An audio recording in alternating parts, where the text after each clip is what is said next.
Dari kamera pemantau terlihat seorang pria mengenakan jaket ojol mengambil satu toples berisi aksesoris handphone di sebuah warkop di Jalan Faisal Makassar Senin siang.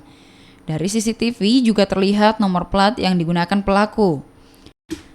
Aparat kepolisian yang mendapat laporan langsung mendatangi lokasi kejadian dan memeriksa sejumlah saksi dan mengambil rekaman dari kamera pemantau.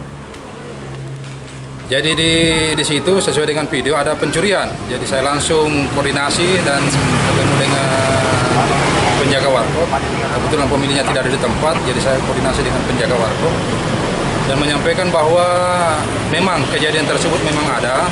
Yang kejadiannya tanggal 15 kemarin, tanggal 15 Januari 2020, sekitar jam 14.20 kalau nggak salah informasi. Yang dicuri apa? Yang dicuri itu satu toples kabel data, katanya kerugian sekitar 300.000